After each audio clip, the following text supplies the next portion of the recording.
ജനനം 19-ാം നൂറ്റാണ്ടിൽ. കേരള ചരിത്രത്തിൽ സ്വതന്ത്ര സമരത്തെയും ജനാധിപത്യ രാഷ്ട്രത്തെയും ഒത്തുചേർക്കുന്ന അതുല്യ പ്രതിഭ. കേരളത്തിലെ രണ്ടാമത്തെ മുഖ്യമന്ത്രി, തിരുവിതാംകൂറിൻ്റെ ആദ്യ പ്രധാനമന്ത്രി, തിരുക്കൊച്ചി സംസ്ഥാനത്തിൻ്റെ 4ാമത് മുഖ്യമന്ത്രി. പേര് പട്ടം താണുപിള്ള.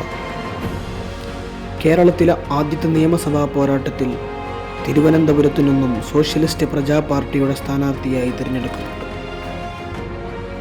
വിമോചന സമരം തീർത്ത രാഷ്ട്രീയ ഭൂമിയിലേക്കാണ് പട്ടം താണുപിള്ളയുടെ കൂട്ടുമുന്നണി സർക്കാർ അധികാരത്തിലേറിയത്.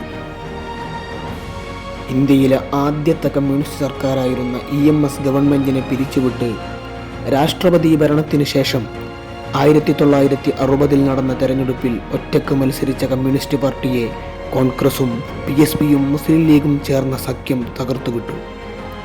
സീറ്റുകളിൽ കോൺഗ്രസാണ് മുന്നിലെങ്കിലും മുൻകൂട്ടി നിശ്ചയിച്ച തീരുമാനപ്രകാരം സോഷ്യലിസ്റ്റ് പ്രജാ പാർട്ടിയുടെ പട്ടം താണുപിള്ള മുഖ്യമന്ത്രിയും കോൺഗ്രസിൻ്റെ R ശങ്കർ കേരളത്തിൻ്റെ ആദ്യ ഉപമുഖ്യമന്ത്രിയുമായി.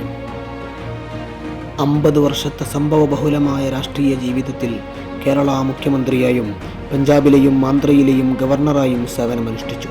ഒടുവിൽ 1970 ജൂലൈ 27 തൻ്റെ 85-ാം വയസ്സിൽ ഈ ലോകത്തോട് വിട പറഞ്ഞു.